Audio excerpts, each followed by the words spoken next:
నమస్తే అండి. భగవద్గీత 3వ అధ్యాయము 38వ శ్లోకం నుండి 41వ శ్లోకం వరకు విచారణ చేయగలరు.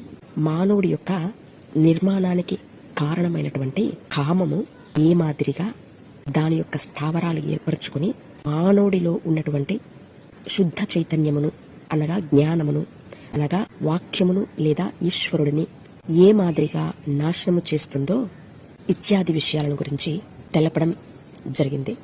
మానవుడి యొక్క నిర్మాణానికి కారణమైనటువంటి ఈ కామము అగ్ని ఒక చేతను, అద్దము ధూళి చేతను, గర్భము మావి చేతను ఏ మాదిరిగా కప్పబడి ఉంటాయో అదే మాదిరిగా జీవుడి యొక్క జ్ఞానము కామము యొక్క వివిధ దశల చేత కప్పబడి ఉంటుంది. అనగా తమోగుణము, రజోగుణము, సత్వగుణము ఈ గుణాలకు సంబంధించినటువంటి దేహ స్వభావముతో జీవుడి యొక్క జ్ఞానము కప్పబడి ఉంటుంది. ఎన్నటికీ తృప్తి చెందినటువంటి కామము అనేటువంటి గొప్ప శత్రువు చేత మానవుడి యొక్క జ్ఞానము బంధింపబడి ఉంటుంది.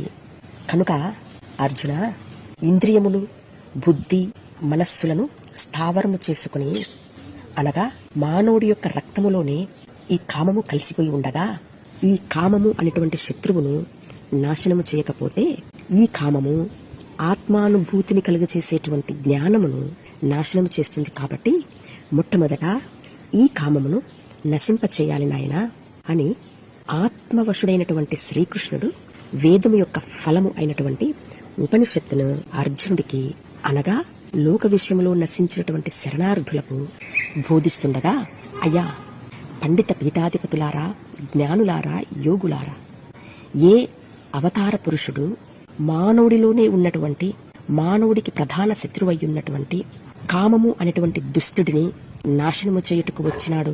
మానవుడిలోనే ఉండి మానవుడి యొక్క మనస్సును లేదా జ్ఞానమును నాశనము చేసేటువంటి కామం అనేటువంటి ఈ దుష్టుడిని నాశనము చేయక మానవుడికి బయట ఉండేటువంటి దుష్ట శిక్షణ, శిష్ట రక్షణ కొరకే దేవుడు అవతరిస్తాడు అని మీరనుకుంటున్నారా?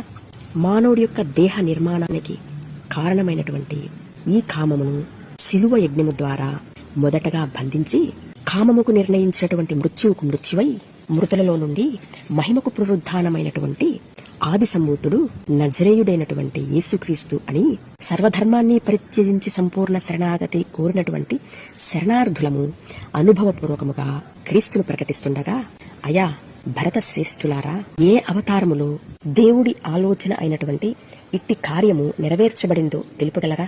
సత్యాన్ని అన్వేషించేటువంటి వారు ఈ మాటలను నిదానముగా ఆలోచన చేయగలరని మనవి. థాంక్యూ. నమస్తే.